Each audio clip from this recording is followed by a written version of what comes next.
Potiphar was a pharaoh officer at the time when Jose, Jacob's son, was taken to Egypt. The name Potiphar probably means to whom it gave, in the sense of putting it on earth. For those who do not know, Ra was the sun god worshipped in ancient Egypt. And this meaning comes from the understanding adopted by many scholars that the name Potiphar is an abbreviated form of the power name. If this is correct, then Pharaoh's officer and the priest of the city of On, who later became Joseph's father-in-law in Egypt, had the same name. However, this does not mean that Potiphar and Asenath's father, Joseph's wife, were the same person. In this video, we will know everything the Bible really says about who was Potiphar. Potiphar was an Egyptian who, according to the Bible, served as Pharaoh's officer and guard captain. An interesting point in the biblical description of Potiphar is that the Hebrew word applied to it is the same for eunuch, including some translations of the Bible in Portuguese they refer to Potiphar. However, the scholars explain that the most general and old meaning of this word indicated a courtesan, that is, a court officer. Thus, eunuchos sense is a more restricted meaning of the same word, used to designate a court officer who served in women's accommodation.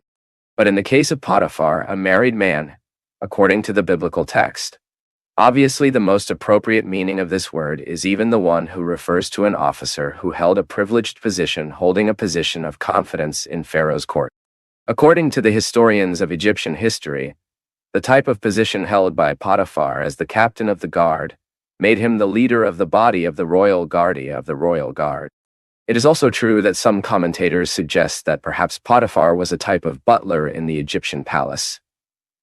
But that seems to be quite unlikely. We know that Potiphar appears in the biblical history in connection with the arrival of Joseph to Egypt. The Bible says that Joseph's brothers practiced a great evil against him and ended up selling an Ishmaelite merchant caravan who was heading towards Egypt. In this way, Joseph ended up in Egyptian lands to be sold as a slave. In Egypt, Potiphar became interested and bought Jose to serve at his home. The biblical text does not inform you what price Potiphar paid for Joseph, but as the Ishmaelites had bought Joseph from their brothers for 20 silver cycles, most likely the amount paid for Potiphar was superior to this, so that the Ishmaelites could make some profit. And despite all the circumstances, in the house of Potiphar, the slave Joseph prospered. The Bible makes it clear that this unlikely condition was due to the fact that the Lord was with him. Even Potiphar realized that Joseph was a man blessed by God. The biblical text still informs, according to the May we read in Genesis, chapter 39, verse 5. In fact, with Joseph in his home, Potiphar had to worry only about his more personal matters. This is exactly what we read in chapter 39 of the book of Genesis. And the Lord's blessing was about everything he had in the house and in the countryside. And he left everything he had in Joseph's hand, so he knew nothing about what he was with him, except for the bread he ate.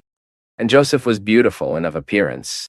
But if, on the one hand, Potiphar seemed to have great esteem for Joseph, on the other, the wife of that Egyptian officer put his eyes on Jose in a lascivious way. As we have just read in Genesis chapter 39, verse 6, the Bible says, Joseph was a beautiful man of size and countenance. Then Potiphar's wife began to press Joseph to lie with her. Even at that time, the adduced was already recognized by many people of the ancient East, near as a very serious transgression, to the point that the old legal codes established the death penalty as the adequate punishment for the adultersman. Joseph, however, was a very righteous man and fear of God. For Joseph, Potiphar had entrusted him with the administration of his home, and he could never betray his confidence with any relationship with that woman. More than that, Joseph also knew that if he gave in to the attack of Potiphar's wife, he would sin against God. In Genesis chapter 39, verse 9, we read exactly about Joseph's conduct in this regard. But in the face of Joseph's firmness, Potiphar's wife did not give up, until one day she grabbed Joseph for her clothes and tried to force him to have relationships with her. Joseph then fled that woman, leaving her clothes in her hands. And that's when Potiphar's wife called the men of her house and falsely accused Joseph of trying to violate her. So later, when Potiphar returned to your home, that lying woman supported her version of the facts, and Joseph was eventually arrested. A slave who tried to violate his lord's wife would probably be killed. But as Joseph was just sent to prison, many scholars believe that perhaps Potiphar has somehow suspicious of his wife's testimony. In any case, the truth is that Joseph was sent to the jail that received the prisoners of the Pharaoh court. But of course, in all this, God's purpose was being fulfilled, and all that evil would be made good. And after these things, nothing more is said in the Bible about Potiphar's story. Some commentators conjecture that perhaps the chief of jailers who trusted Jose in prison was Potiphar himself. Others, in turn, suggest that Potiphar was not necessarily the more jailer, but the head of the guard who later handed over Pharaoh's baker and cope to Joseph's care in jail. How the biblical text says that the jail was in the house of captain of the guard, and if the assumption that Potiphar was the captain of the guard responsible for jail, then Joseph was imprisoned on the premises of Potiphar's house.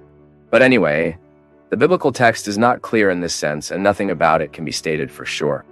And if you watched this far and enjoyed learning about who was Potiphar in the Bible, leave your comment and share this video with someone.